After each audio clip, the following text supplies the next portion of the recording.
Hello, everyone. I just wanted to do a video or two about Walter Schultz's The Problem of Death. The last thing we read in our class. Um,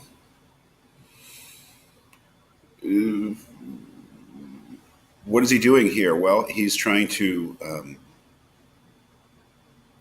come up with a notion of death which is fair. What I mean by that is he's got these let's say two extremes. One is what he calls the classical metaphysical view, which he mentions in the beginning. And the other is the view that he describes in the first section, which he takes to be the contemporary view of death, a contemporary way of thinking about death, conceptualizing death, discussing death.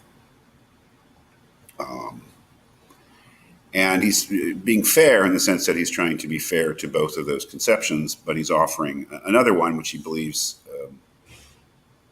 is perhaps can supplement both of them, or at least supplement the current one. So one of the things we get right away when he says classical metaphysics from antiquity to Hegel is characterized by being committed to statements about death and dying, essentially from the aspect of immortality. And here, think Plato, right? Think Plato's Phaedo.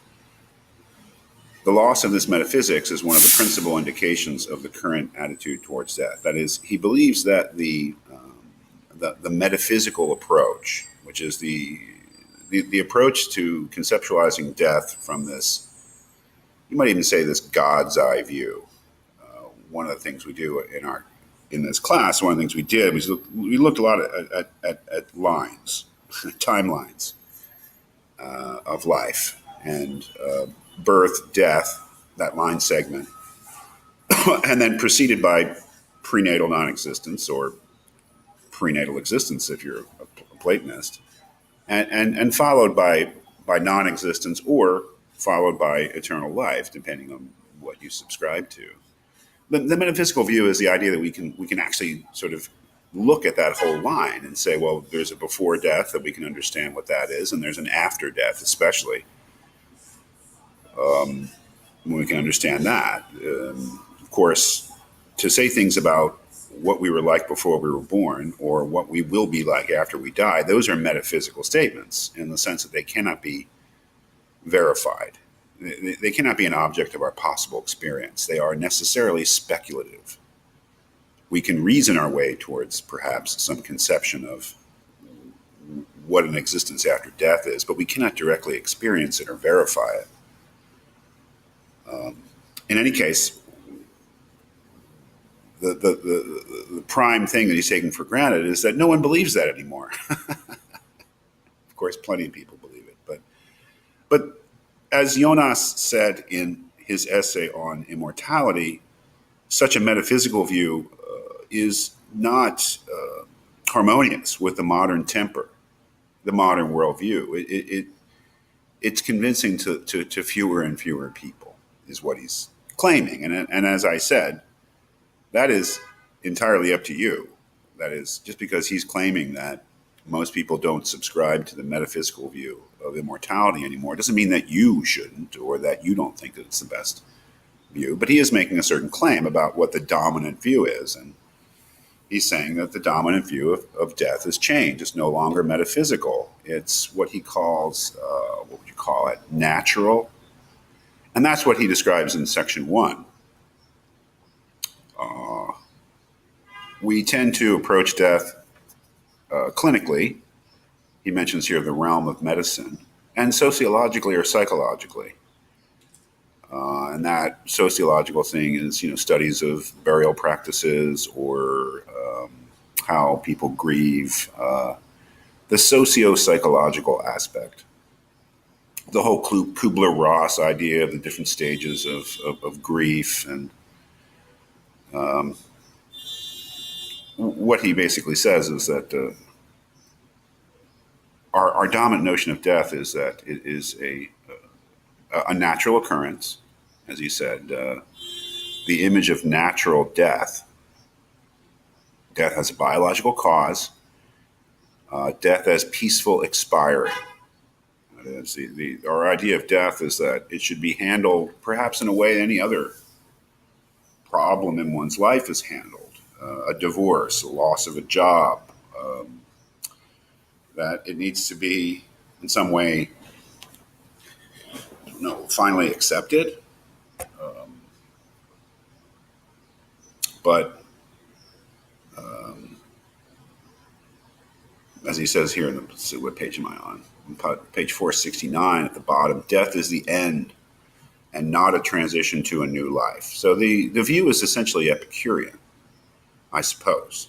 I mean, that was the big thing that we had to grasp when reading Epicurus, is that we are so used to, I suppose, if you have a religious education especially, of viewing death as a transition to something else. And Epicurus, the real force of it is that we see that he doesn't believe death is a transition at all. Death is a limit that we reach. And that, I suppose, is, yes, well, that is to say that the dominant view in our society, if Schultz is right, of death is an Epicurean view. Death is a reaching of a limit, an absolute limit. And the idea is to make the dying process as humane, comfortable, and non-terrifying as possible. That's the sort of ethos, you might say, behind the modern view of death.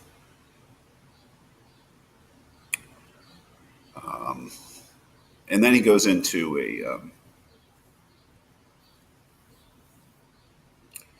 a more historical view, doctrines of immortality, Plato and the Phaedo, the Symposium and the Phaedrus, a couple other dialogues that we didn't read. Just basically setting out ancient metaphysical views of death, of which we are familiar, or with which we are familiar. A lot of the same area as Landsberg covered in his review in The Experience of Death, of basically pre-Christian notions of immortality.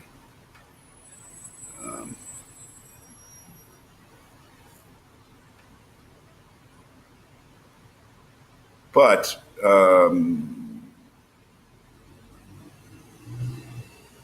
what he's offering, and the reason I gave this to you as an alternative both to the traditional metaphysical view of death and the current, what's he call it, the socio-psychological view, is the view that he thinks that is possible by going farther back. And this was, I think, the big point that he makes. That is, if we go farther back in history before the metaphysical view, we reach a view of death that is more similar to our own. And that is what he calls the view of death in the pre-metaphysical epoch in Greece and in ancient Israel. That's on page 478. It's very interesting. One of the things that he says somewhere is that the metaphysical view of death was a way station. It was an intermediate stage in the development of Western culture. So the metaphysical view of death, the idea of an immortal soul, of an afterlife, that was something that was developed after views of death in archaic Greece, which would mean not Plato's Greece, but Homer's Greece, and in the Old Testament of the Bible, where there is no fully developed notion of what an afterlife would actually be. This kind of murky thing, as I've described it, of here and there, of Hades or Sheol, where your ghost goes down under the earth, but there's no being with God or eternal bliss or something like the Christian or Muslim view of the afterlife. It's rather a kind of a reduced sort of minimal existence where your shade exists, not your full-blown person, which is incredibly disappointing, of course, to somebody like Landsberg or Plato, who wish for some sort of fulfillment in an afterlife.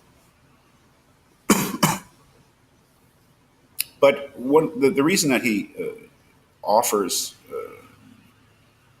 this alternative of the pre-metaphysical view of death is that he believes that it is relevant to our own, is similar to our own, in that we don't, and again, this is his claim, only his claim, that we don't really believe in a full-blown survival. We don't really believe in a full-blown existence after death. What do we believe in? Well, here on page 479, says one point can still be mentioned: the survival of the dead in memory. That is, we, perhaps like the ancients, really only believe or believe that the only existence that a dead person has is in our memory of them. That is, that the only way that we could say that the dead still exist is insofar as our memory of them exists. And that, I think, is an interesting claim, because I think a lot of people do believe it, religious or not, that it's very important to remember the dead, because a lot of people believe that that's all the dead have in terms of an existence. The dead are nothing except insofar as we remember them. Again, it's not necessarily what I think is true or that I'm telling you have to believe. It's just an interesting claim, and it's true for a lot of people. There's no question about it. But this belief that the dead only exist insofar as we remember them almost immediately leads to this idea of transitoriness. This is at the bottom of page 480. The transitory, the temporary, the ephemeral, the idea of that which exists, excuse me, that which exists now but will not exist forever. Because if we say that the dead only have being insofar as we remember them, then of course we will not always remember them.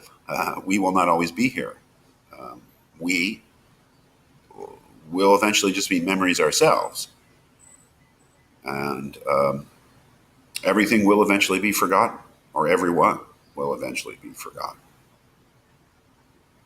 So the idea of death in the modern period is an overwhelming awareness of the transitoriness of human existence, the transitoriness of our own existence as individuals, which I suppose is closer to the existentialist view. And he begins to mention Heidegger. I don't know if he begins, but he starts talking about Heidegger at the bottom of page 481, which would seem to be pretty close. That is, existentialism is committed to the idea of death as an absolute limit that we reach. But it has an interesting critique, which is probably close to Landsberg's critique of existentialism, that the problem with existentialism is that it's almost solipsistic. That Heidegger and also Jean-Paul Sartre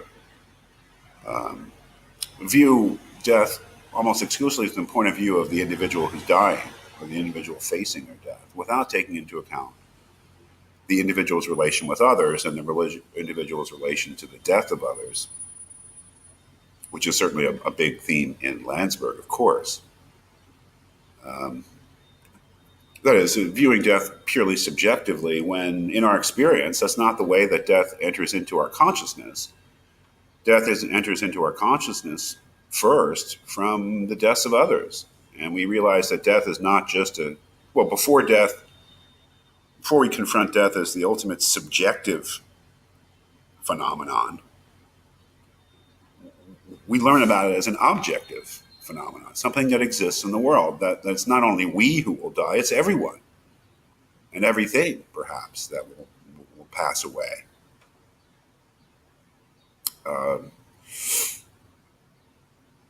This leads, I think, to his ultimate point. It's not just that that everything is not just that we are transitory or that life is ephemeral. It's just that everybody is in the same boat. And so the transitoriness of existence, actually, I guess we could say human existence, is what brings us together. And the last thing that he says here, he talks about a universal sympathy on the last page. That is, that our awareness of our own transitoriness and the transitoriness of everyone else results in a universal sympathy. So that what I've suggested is that if we think about Heidegger, Paul Landsberg, and Schultz together, Heidegger suggests that human existence is a being towards death. Landsberg insists that human existence is a being beyond death. And I would say that Schultz is suggesting that human existence is a being together towards death. The first, the Heideggerian one, is individualistic, subjective, and Epicurean. The second one, from Landsberg, is Christian, of course, metaphysical, and social. That is, there's an implied, I suppose, you could characterize Landsberg as suggesting a being together beyond death. That wouldn't be wrong, because he believes that what death really is isolation. That the threat of death is the threat of the destruction of community, and death, the terror of death, is not really the terror of non-existence. The terror of death is the terror of isolation, the absence of love. You could maybe suggest that Schultz's view is a kind of a moderated Landsberg view, where he does not believe in an afterlife of any real substance. But he does believe that that lack, that finitude, that transitoriness is ultimately what brings us together. So like Landsberg, he believes that death needs to be seen as in terms of our relationships and perhaps love and sympathy. But like Heidegger, he believes that death is an absolute limit that we reach. So yeah, I think that it's an interesting idea. That is, that our transitoriness, our mortality, is ultimately what draws us together.